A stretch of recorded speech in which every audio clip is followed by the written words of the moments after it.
नमस्कार, स्वागत है आपका मनोज मैथ्स के इस YouTube चैनल में। साथ ही साथ आपको यदि मेरे इस वीडियो को आप फेसबुक पर देख रहे हैं तो आपको मेरे फेसबुक पेज पर भी स्वागत है। आज मैं क्लास 12 का मैथमेटिक्स का एक टॉपिक, मैंने पिछले वीडियो में डिफरेंशियल इक्वेशन दिखाया था आपको।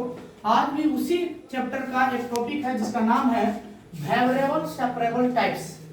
वेरिएबल सेपरेटेड टाइप्स ये भी अपने आप में एक इम्पोर्टेंट टॉपिक है और इस टॉपिक को यदि आप समझ लेते हैं तो आपको यहाँ से भी एक 5 नंबर क्वेश्चन आपके एग्जाम में देखने को मिलेगा। तो प्लीज यदि आप देख रहे हैं इस वीडियो को तो आप पूरे देखिएगा ताकि आपको ये सवाल आपको समझ में आए। आइए हम आपको यहाँ पे समझाने का प्रयास करते हैं। टॉपिक है वेरिएबल सेपरेटेड टाइप्स या इसी को वेरिएबल सेपरेबल कहते हैं। नाम से आपको पता है वेरिएबल सेपरेबल यानी वेरिएबल को सेपरेट कर देना, y को y के तरफ और x को x के तरफ। एक एग्जांपल से मैं आपको यहाँ समझाने का प्रयास कर रहा हूँ।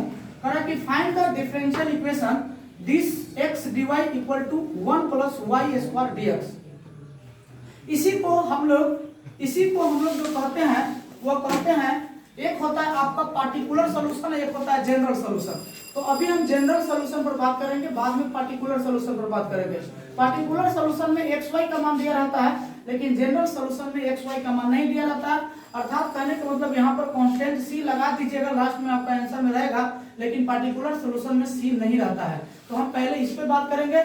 एक सवाल है कि find the general solution of differential equation this equal to this, यानी x dy equal to 1 plus y square dx। Solution हम यहाँ से कर रहे हैं। Given that x dy equal to 1 plus y square dx। नाम है वेरिएबल सेपरेबल, तो हम यहाँ पर चीजों को सेपरेट कर रहे हैं, वेरिएबल को सेपरेट कर रहे हैं। तो आप देख सकते हैं कि यहाँ पर dy है, तो इसका मतलब इस पार्ट को यहाँ पर हम रख दे तो ये मल्टीपल में, तो यहाँ पर आकर डिवाइड में हो जाएगा, और इक्वल है तो इक्वल, और dx है तो dx, फिर x इधर आकर मल्टीपल में, इधर आकर डिवाइड में हो जाएगा।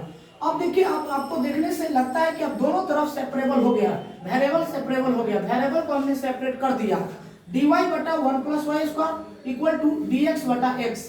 अब दोनों तरफ हम इंटीग्रेशन कर देते हैं। यहाँ पर लिखे हैं integrated on both sides we get. दोनों तरफ इंटीग्रेशन करने पर तो हमने इंटीग्रेशन का साइन लगाया, जितना था उतना ही नोट किया, बराबर है तो बराबर का साइन दिया, पहले इंटीग्रेशन का साइन लगाया और जितना था उतना नोट किया।